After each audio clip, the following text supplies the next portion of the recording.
DNA मित्रों, DNA के war addition का आज 8वां दिन है और आज सबसे ज्यादा ईरान की माफी ट्रेंड कर रही है। आखिर ईरान की माफी का मतलब क्या है? आज की रात क्यों ईरान के लिए कयामत की रात कही जा रही है? युद्ध के बीच भारत ने ईरान पर ऐसा कौन सा एहसान किया जो आपके लिए जानना जरूरी है? और कैसे ईरान की वजह से सिर्फ अमेरिकी बेस ही नहीं, अमेरिकी बाजार भी बर्बादी के करीब आते जा रहे हैं।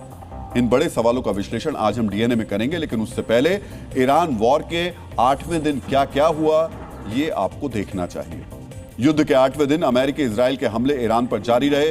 अमेरिका और इजराइल ने तेहरान में बड़े हवाई हमले किए, जिसमें 80 से ज्यादा फाइटर जेट शामिल थे। लगभग 230 मिसाइलें दागी गई जो ईरानी मिसाइल साइट्स और सैन्य ठिकानों को निशाना बनाती रही। ईरान के इस्फहान शहर में अमेरिका और इजराइल की बमबारी के बाद इमारतों से धुआं उठता दिखाई दिया और एक के बाद एक धमाकों की आवाज सुनाई देती रही। अमेरिकी सेंट्रल कमांड ने कहा है कि पहले सप्ताह में 3000 से ज्यादा लक्ष्यों पर हमला हो चुका है और ये रुकने वाला नहीं है। इस जंग में आज की रात अभी बाकी है। इजराइल ने ईरान के अलावा लेबनान में कई जगहों पर हवाई हमले और ग्राउंड रेड की। इन हमलों में हिजबुल्लाह के ठिकानों को निशाना बनाया गया। इजराइल की एयर स्ट्राइक में बेरूत के दक्षिणी उपनगर दहिया में बड़ी तबाही हुई है। दक्षिणी लेबनान में लड़ाकू विमानों ने कई बार हमला किया। इन हमलों में कस्बों और गांव में मौजूद हिजबुल्लाह के गढ़ों को निशाना बनाया गया। लेबनान में इजराइल के हमलों से अब तक लगभग 250 मौतें हो चुकी हैं, जबकि 30,000 से ज्यादा लोग विस्थापित हुए हैं। इजराइल लेबनान में हिजबुल्लाह के कमांड सेंटर्स, हथियार स्टोरेज और इंफ्रास्ट्रक्चर को निशाना बना रहा है। इजराइल के हमले के जवाब में आज हिजबुल्लाह ने उत्तरी इजराइल पर रॉकेट और ड्रोन से हमला किया। ईरान ने 2 प्रॉमिस फॉर ऑपरेशन के तहत मिडिल ईस्ट के अमेरिकी ठिकानों पर मिसाइलें और ड्रोन दागे। अमेरिकी राष्ट्रपति ट्रंप की कड़े हमलों की धमकी के बाद ईरान ने भी इराक और सीरिया में बड़े हमले किए। इराक के बसरा में ईरान ने ड्रोन अटैक किया।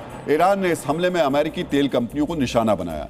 ईरान के ड्रोन अटैक्स के बाद अमेरिकी कंपनी के दफ्तर और गोदाम में आग लग गई। इस हमले से अमेरिकी तेल कंपनियों को बड़ा नुकसान हुआ है। ईरान के राष्ट्रपति मसूद पेजेश्कियन ने कहा कि पड़ोसी देशों पर हमला नहीं करेंगे जब तक उन देशों से हमले ना हो, लेकिन अमेरिकी ठिकानों को निशाना बनाया जाएगा। हालांकि इस बयान के ठीक पहले ईरान ने यूएई, सऊदी अरब, बहरीन और जॉर्डन पर हमले किए। ईरान ने कई मिसाइल्स भी दागी। विस्फोट और आग की वजह से कई जगह धुएं के गुबार उठते दिखाई दिए। ईरान ने बहरीन में मौजूद अमेरिकी नेवी की 5th फ्लीट पर ड्रोन और मिसाइल्स हमला किया, जिसमें आग लग गई।